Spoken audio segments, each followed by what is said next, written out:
L'actualité d'une info à la télé est-elle toujours dormante dans une causerie de rue?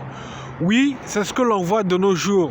On dit qu'il n'y a pas faisance à échanger, mais ne pas se préoccuper de ce que l'on a vu. Les gens n'en parlent pas, mais les médias, eux, retentissent qu'il faut être présent sur les lieux et il faut administrer les faits, que tout est dit et tout est preneur. Alors, on dira toujours que le fait de revivre les effets de ce qui s'est passé ne reviennent qu'à la caméra et au dialogue qui doivent se faire. Alors, pourquoi? Parce que là-bas, il y a toujours science de dire que c'est connu et qu'il n'y a que peu de personnes qui en parlent. Mais on n'échange pas. Pourquoi on n'échange pas? Parce que le bruit ne reflète pas de la connaissance virtuelle des personnes qui passent.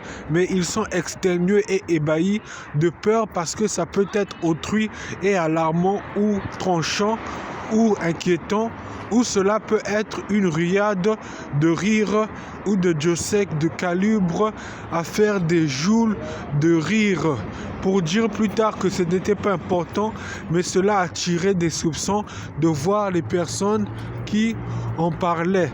Mais pourquoi on n'en parle pas? Parce que le sujet ne s'améliore pas, mais parce que l'info dort. L'info dort entre deux personnes et dit ne pas revivre dans les mœurs et ne pas attirer une aventure à 3 ou à 2. Pour dire plus tard que la télé ne ralentit de rien, mais la télé ne parle pas, elle est juste allumée et l'on revoit d'actualité ce qui s'oppose. Voilà pourquoi on dit toujours que le journal ne revit pas, mais le journal ne revit pas de condoléances, mais de science, qui dit qu'il n'est pas venu plaire, mais il est venu pour être écouté. Alors on ne se dirige pas quelque part, mais on se dirige vers l'abstrait qui dit qu'on a juste vu, c'est pour être prudent. Alors dans quelle zone on en parle? Il faut faire des recherches et il faut toujours dire qu'il est précis de rappeler qu'elle est de faible quotient, parce que demander c'est croire, mais les médias aujourd'hui, les réseaux sociaux sont là pour dire que le bruit d'un clavier fera en sorte de savoir que les gens en parlent.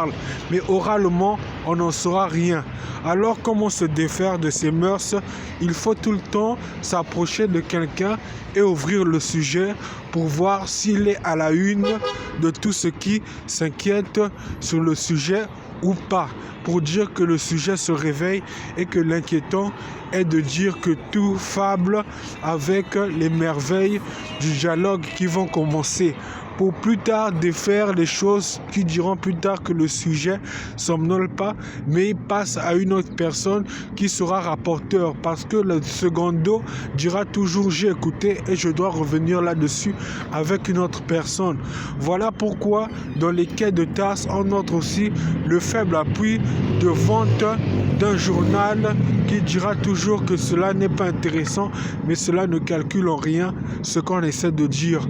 Pourquoi? Parce que ce qu'on essaie de dire ne plaît que par vue, ne plaît que par alarme et que par science de tenue, et dit plutôt que tout ce qui est dit est juste préférable à être écouté et à être silencieux. Pourquoi? Parce que quand on parle, on dit qu'on va émettre les soupçons, à rapporter ce qui a été entendu pour plus tard dire que le quotient est de partager le sujet et de contourner la zone pour dire que tout se connaît et tout s'abstrait des normes, à dire qu'on fait une recherche qui sera plus tard rapportée dans un laboratoire, une science ou un état de sécurité, de police ou un district, ou une répétition de revue entre foyers ou groupes personnels de personnes s'opposant à ce qui trame mal ou le rapport à un parent.